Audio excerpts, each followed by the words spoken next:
नमस्कार, मैं हूं Amod Srivastava. Amazing thought, amazing message, amazing information की दिशा में आज एक कदम और आगे। आज के इस कहानी का शीर्षक है मर्दाने की बीवी। आपको ये मेरा वीडियो अच्छा लगे तो लाइक करें, शेयर करें और लाल बटन दबाकर सब्सक्राइब अवश्य करें। साथ ही बेल आइकन दबाना बिल्कुल ना भूलें। आज की इस कहानी का शीर्षक मर्दाने की बीवी। मर्दाने की बीवी मर्दाने से शिकवा करते हुए कहती है, मुसलमान औरतें मुझे ताना मारती हैं कि तेरा पति मुसलमान होकर एक हिंदू के पीछे पीछे रबाब उठाकर दिन रात घूमता रहता है। मर्दाना अपनी बीवी को कहता है कि तो तुमने उनको क्या जवाब दिया? पत्नी कहती है कि मैं क्या जवाब देती, ठीक ही तो ताना मारती हैं। मैं चुप रह गई। वाकई में वो बेदी कुलभूषण हैं, बेदियों के वंश में पैदा हुए हैं और हम मरासी मुसलमान हैं।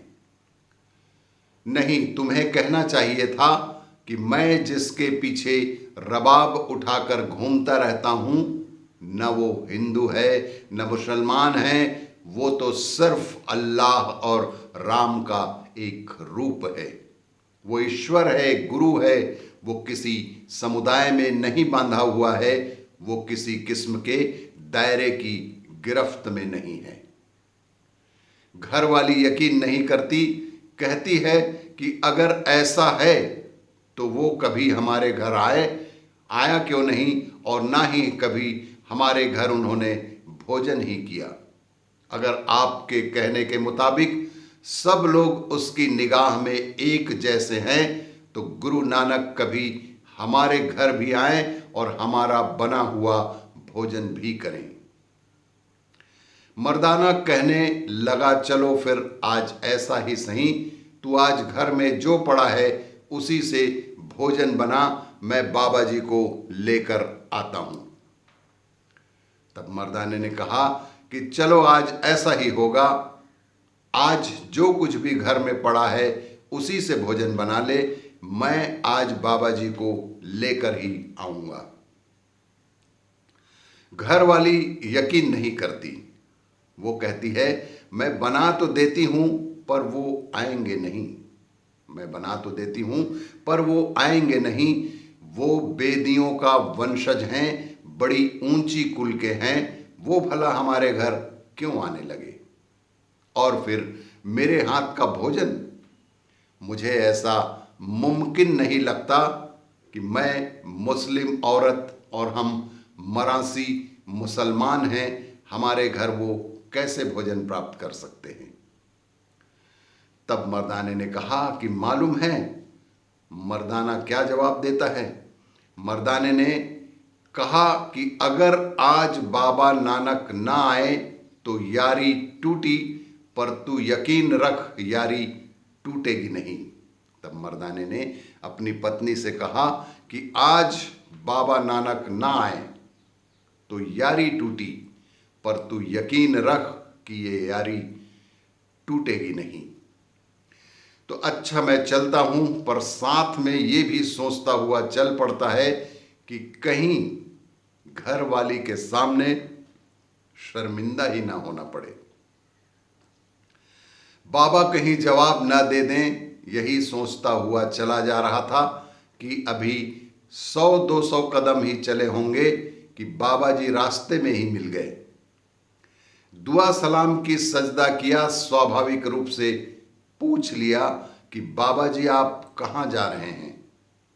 तो सदगुरु जी कहने लगे, मर्दाने आज सुबह से दिल कर रहा था कि दोपहर का भोजन तुम्हारे घर पर चलकर करूं, तो मर्दाने फिर चलें तुम्हारे घर खाना खाने। मर्दाना लगभग रो ही पड़ा, मुंह से चीख निकल गई कि बाबा जी।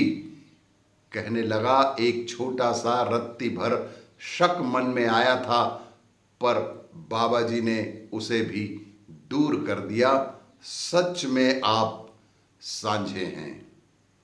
गुरु तो वो है और वास्तविक गुरु वो है जो मन की शंका मिटा दे, जिसका नाम, जिसका ज्ञान, जिसका एहसास मन की सभी शंकाएं दूर कर दे, वही सच्चा गुरु होता है। आत्म जीता गुरमति गुण गाए गोविंद, संत प्रसादी भय मिटे नानक बिन से चिंद। जिस तरह सूरज सांझा होता है, इसी तरह अवतारी महापुरुष और संत भी सांझे होते हैं, और जो सांझा नहीं उसको संत और अवतार कहने की कोई भी जरूरत नहीं। वो सूरज नहीं होगा, वो किसी के घर का जलता हुआ टिमटिमाता हुआ दीपक ही हो सकता है, और कुछ नहीं, वक्त आने पर बुझ जाएगा। गुरु साहब पर किया हुआ भरोसा हमें मर्दाने जैसा बना सकता है, हमें मर्दाने जैसा विश्वास मन में लेकर चलना है। जीवन में कोई भी कार्य हाफ हार्टेड नहीं करना चाहिए। पूरे तन्मय दिल से जो काम किया जाएगा उसमें सफलता अवश्य ही मिलेगी। और भी इसी तरह की जानकारियों के लिए देखते रहिए मेरा वीडियो। लाइक करें, शेयर करें और सब्सक्राइब अवश्य करें। धन्यवाद।